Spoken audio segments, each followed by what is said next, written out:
With everything going on in politics, I began to think about my youth again.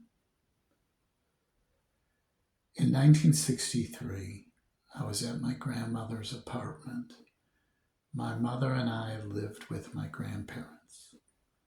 My grandfather and my mother were both at work. My grandmother had sat me down in front of the television set. It was 1963, November. I remember watching the presidential parade. She thought that the motorcade would be kind of a fun thing for me to watch so she could go about her business cooking and doing her housework. Well, I saw President Kennedy get his brains blown out. I was 3 years old at the time. That really freaked me out. I remember Kennedy. I remember the crying, even though I was only 3 years old. I remember the shock and everything. That whole year leading up to his assassination, the house was on edge. In October of 62, I really didn't know what was going on, but we were at the brink of nuclear war. It was the Cuban Missile Crisis. All I knew is I could feel the tension in the air. Everyone was very nervous. Anytime I was around them, everyone got quiet, as if something was going on. Even as a child, you felt the tension, or I should say, I felt the tension. Was it something I did? What was going on? No, we were at the brink of nuclear war. So much happened in the little more than 1,000 days that Kennedy was president. He never really finished his term. Who knows what could have happened if he could have finished his term? Who knows what would have happened if he would have gotten reelected as president? Most people don't realize that President Kennedy is responsible for the Clean Air Act, the first of the Clean Air Acts being enacted. He was an environmentalist at a time when most people didn't really give a damn about the environment.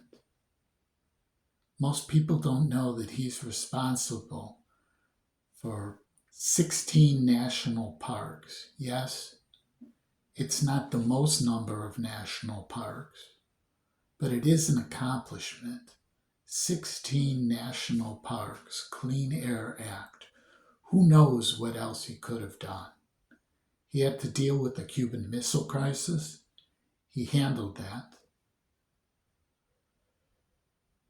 We don't know. But we do know what kind of a president he was. Yes, he had his affairs on the side. But how many know that he was 4F for the Army? Yes, 4F for the Army. But he used his family's political ties to get into the Navy and became a hero.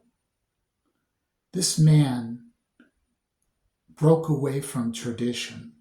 Most people of wealth and privilege use their political clout to stay out of the Army, to stay out of the Navy. He wanted to serve the country.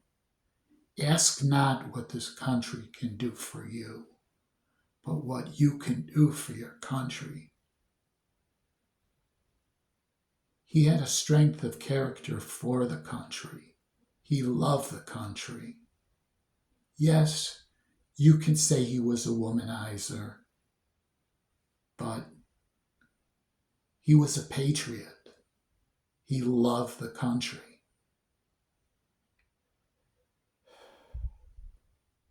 It's amazing,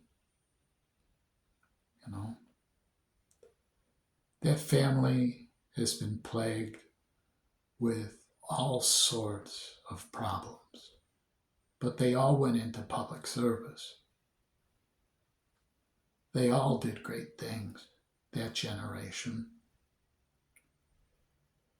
Who knows what would have happened if his brother hadn't gotten assassinated? We might have had a second president in the family. Who knows what great things he would have done?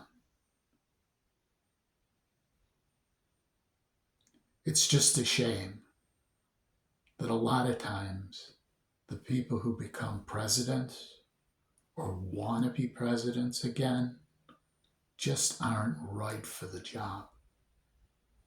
They're more into what the country can do for them. They're more concerned with themselves, not the country.